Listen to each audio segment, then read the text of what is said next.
No one's going to fix your life but you. You always have to take a step up in the ladder to be able to get to the top. You can't get to the top by flying up. Human beings don't fly. For me, what has always worked is having the small next dream, the next step. When I was younger, it was very romanticized that you're going for it and just keep going. And, it's like you have to work 24 hours, do 4 movies in one time, 5 shifts, don't sleep, don't eat. And the more a person does that, the more successful you will be. But as I have seen and lived more life, I've realized having a work-life balance is really important. Give yourself a break. It's okay. You just have to do the best you can. Survive, keep your head above water, and slowly you'll see you'll be walking on it. So this romanticization of work has to be tough and work has to be rough, and it's not. Work can be your companion. Work can be creative. Work can be something that gives you joy. And now I've reached a point where that work-life balance for me is most important. I will work on the 6 verticals that I'm working on, my business, my production, my book, my acting, whatever. But when I switch off, I'm with my family, I'm at home, I watch movies, I do whatever I want to do. So then when I come back to work the next day, I have the focus to be able to do even more things. I started working in the States in 2010.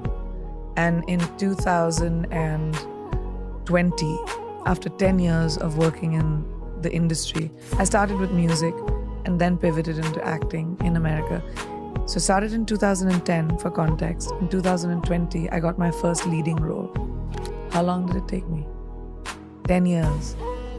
So people don't think about how much hard work, how much consistent knocking on doors, how much humility it takes to go to another country and start from scratch.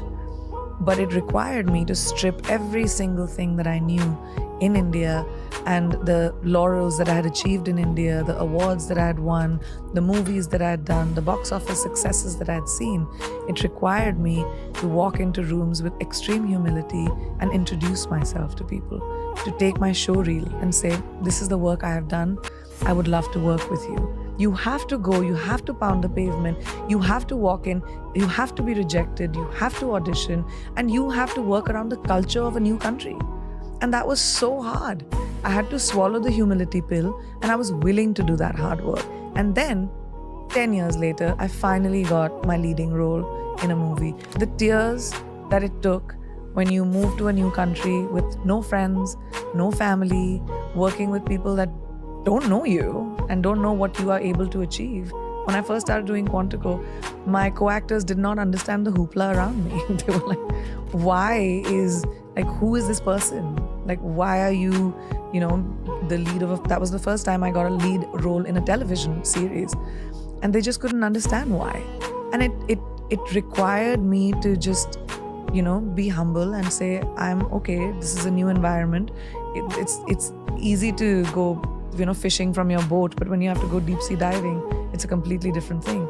So you have to learn according to your environment. So no, it wasn't easy. It was very hard. It took a lot of sweat, tears, and blood from me to finally be able to reach where I have reached. So when you say, I don't want to pass off the work that it took to get there and the time and the commitment that it took to get there. You have to shut off the noise. There are many people that will want to pull you down, but don't focus on that. Focus on the one person that believes in you. Focus on the light, little sliver of light that you might see, a little bit of inspiration that you might see. And that's the hardest thing to do because you're bogged down by baggage. You're bogged down by shackles of people holding you down. So you have to really push forward. And that's just individual. Do you have that inside of you to fight that fight for yourself? Or are you going to wait for somebody else to do it? That's an individual choice. The point is to be able to walk into a room and not be judgy and say, who are you? What are you doing? You're different. You speak a different language. That's not cool. Yeah. People speak different languages because they know more than you. They know other things that you don't know. The idea is to have your mind open to collaboration. The idea is to have your mind open to what is it that I can imbibe from someone else's knowledge. And I think I'm a student of life. I love different kinds of people and different things that people do. I'm not running as fast as I was. I'm thinking about the steps I take. I'm in a really comfortable, content place when it comes to my life. And the choices that I'm making are mine and are not defined by other people or the validation that I probably needed when I was younger. So I think that's made me a little bit more happy and calm. Why am I lucky enough to have the life that I do? And some other woman, somewhere else, with the same desires, same ambitions, same, needs, doesn't have any of it. I really think about that a lot. It makes me feel like there must be something I did right. I wake up every day with a sense of gratitude, and I wake up every day with wanting to give back, whether that's with the person that is standing right next to me or whether that is a life choice that I might make. But giving back, I think, is so crucial when it comes to being grateful. I'm highly grateful for everything that I have. And I do think that maybe I did something right, that I've been blessed with the opportunity of having the life, being born to the parents that I was, being able to have the opportunity of making my own choices, having agency in my own life. If you think about women around the world, so many don't have that. Like, complete choices are made for themselves. But my parents told me, you have to have your opinion.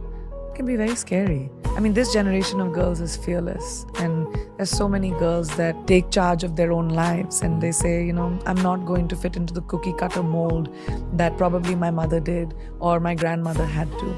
And it's so, I have goosebumps right now just thinking about it. I meet so many young women who have changed the trajectory of their families because of the choices that they've made. I think my message would be that there's a lot of noise around us and people that tell us to be a certain way. I was talking the other day about someone that when I went to convent school, I had this thing called moral science, a subject called moral science, which taught me how women should be seen, not heard, the lengths of our skirts, how we should sit with our legs. There's so much that is being told to women that to be a good girl, you have to be a certain way. Good girls don't make history. Bold girls make history. Bold people make history. So if you want to be the lead actor of your movie, which is your life, you've got to take choices that might be contrary to what you've heard. And that empowerment may or may not come from your parents, may or may not come from your family or boyfriend or whoever you're around. It comes from you. And that no one can do. If you don't have that encouragement in your home, try to find it in your gut, because no one's going to fix your life but you. I don't know. I don't think about the future. I'm not someone I plan for the future, but I don't think about how far I can go. I mean, who knows what my future holds for me. But what I can think about is my present. And like I said, I like to imbibe from people that I know. The reason I take new steps is because I see someone else doing something new and I'm like, what can I do that will make me feel how I feel about this person? It's about that feeling. It's about imbibing from the people around you. And it could be someone you admire on television. It could be someone in your class. It could be someone that you work with. But when you see something that you admire about someone, imbibe it. And I just love the fact that you can have an idea today and monetize it. Why not? You're not just reduced to, I won't say reduced to because I come from a family of doctors and engineers, but at that time, in my parents' generation and the generation before that, it was doctor, engineer, lawyer, military, government job. Like those 5 or 6 things that everyone had to aim for.